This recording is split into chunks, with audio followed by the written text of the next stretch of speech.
কেমন আছো বন্ধুরা? আশা করি ভালো আছো আর আমিও অনেক অনেক ভালো আছি। আমি কোথায় যাব? অবশ্যই তোমাদের সাথে শেয়ার করব। তো তার আগে ভিডিওটা কেউ স্কিপ করো না, দেখতে থাকো। মৌমিতার চ্যানেলে তোমাদের সবাইকে ওয়েলকাম। বাড়ির কাছেই নদীর পাড়, তেমনভাবে যাওয়া হয় না। অনেক দূর দূর থেকে লোক আসে ঘুরতে। আর আমি আজকে ভাবলাম যে না, একটু ঘুরে আসি। মনটাও খুব একটা ভালো নেই, আর নদীর পাড়ে যদি গিয়ে বসে থাকি মনটা অনেকটাই ফ্রি হয়ে যাবে। তো তার জন্য চলে যাচ্ছি নদীর পাড়ে। এসে দেখছি নদীতে পুরো জোয়ার। এত ব্যাপক লাগছে, বললে বিশ্বাস করবে না। যারা নিজের চোখে দেখে সামনাসামনি, মানে এত ভালো লাগে, মনটা খারাপ থাকলে পুরোপুরিভাবে মনটা ফ্রি হয়ে যায়।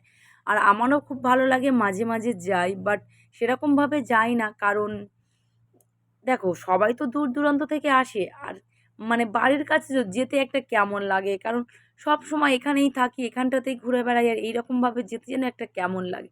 তো আজকে ভাবলাম যে না, মনটাও খারাপ আছে আর একটা জায়গায় যাওয়াও আছে। তো তার জন্য ভাবলাম যে একেবারে দুটো কাজ একসাথে করব। নদীর পাড়টা আজকে তোমাদের সাথে শেয়ার করব, আর কাজটা সেরে বাড়ি চলে আসব। তো তার জন্য চলে গিয়েছি নদীর পাড়ে। আর এসে দেখছি, দেখো লোকজন কিভাবে বসে রয়েছে, এত সুন্দর। মানে নদীর সামনে হাওয়া হচ্ছে, মানে শান্তি মনে বসা যাকে বলে, গল্প করা যাবে, মনের সমস্ত কথা শেয়ার করা যাবে। আমার তো খুব ভালো লাগছে। আর নদীতে পুরোপুরি জোয়ার থমথম করছে। আর তোমাদের সাথে শেয়ার করব আজকের লঞ্চ, আর যদি তো জাহাজ আজকে যায় সেটাও অবশ্যই শেয়ার করব। কারণ বেশিরভাগটা লঞ্চটা যায়, জাহাজটা যায় বাট অতটা যায় না। তবুও আমি তোমাদের সাথে যদি আজ দেখা হয় সেটাই শেয়ার করব। তো দেখো, আজকে বলতে বলতেই চলে এসছে লঞ্চ। কারণ আমার টাইম বেশি নেই হাতে, তবুও আমি বসেছিলাম, কারণ তোমাদের সাথে এগুলো শেয়ার করার জন্য। তার জন্য ওয়েট করছিলাম। তা ওয়েট করতে করতে আমার অনেকটাই দেরি হয়ে গেছে, বাট মেয়েও চলে আসবে, পড়তে গিয়েছে। তো ওকে সাথে নিয়ে যাব, তো তার জন্য ভাবলাম, আমি আগে থেকেই সেজেগুজে বসেছিলাম। আর ও সেজেগুজে গিয়েছে, বাট ও আসলে যদি আমি ড্রেস করতে যাই অনেকটাই দেরি হয়ে যাবে। তো তার জন্য সাজাগোজা কমপ্লিট করে আমি বললাম একটু নদীর পাড় থেকে ঘুরে আসি, আর ও আসলে একেবারে ওকে নিয়ে বেরিয়ে যাব। বিকেলের যে এই ওয়েদারটা এত ব্যাপক, বললে বোঝাতে পারবো না। কারণ এই নদীর পাড়ে এত ভালো লাগে, সুন্দর হাওয়ার, পুরোটাই জল পুরো ভর্তি করা। মানে জোয়ার এসছে, এক এক সময় এই টাইমটায় ভাটা থাকে, বাট এই এখন আমি এসছি, এখন জোয়ার। আমার ভাগ্যটা খুবই ভালো। আমি তো বসেছিলাম নদীর মধ্যে অর্ধেকটা পা দিয়ে, কারণ ভালো লাগছিল। জলটা যখন পায়ে এসে লাগছিল, ব্যাপক ব্যাপক লাগছিল। আর আমার দেখা দেখি তো অনেকেই এরকম করছিল।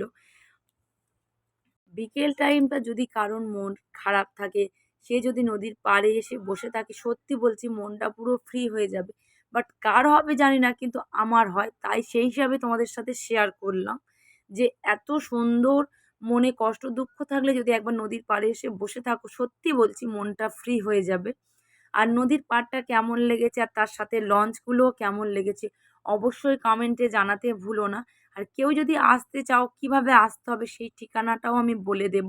তোমরা যদি কেউ আসতে চাও অবশ্যই কমেন্টে জানিও কিভাবে আসতে হয়, কোথা থেকে আসতে হয় সেটাও আমি তোমাদেরকে জানিয়ে দেব। আর বেশিক্ষণ থাকবো না, মেয়ে আসার টাইম হয়ে গেছে। কারণ এরপরে আবার মেয়েকে আনতে যাব, মেয়েকে নিয়ে আবার বেরোবো, একটা দরকার আছে। তো তার জন্য বললাম যে আর বেশিক্ষণ থাকবো না। আর দেখো, লঞ্চটা বরাবরের সবসময় মানে 10 মিনিট 15 মিনিট অন্তর অন্তর লঞ্চটা যাচ্ছে, বাস জাহাজটা একটাই দূরে দেখতে পেয়েছি। অনেক অনেক সময় এই টাইমটা একদম মানে কাছ থেকেই জাহাজ যায়। তো আজকের আর সেই ভাগ্যটা হলো না যে তোমাদের সাথে শেয়ার করব। আর এত ব্যাপক লাগছে না এই বিকেল টাইমের ওয়েদারটা, তোমাদেরকে বলে বোঝাতে পারবো না। কেমন হয়েছে অবশ্যই কমেন্ট জানাতে কেউ ভুলো না কিন্তু।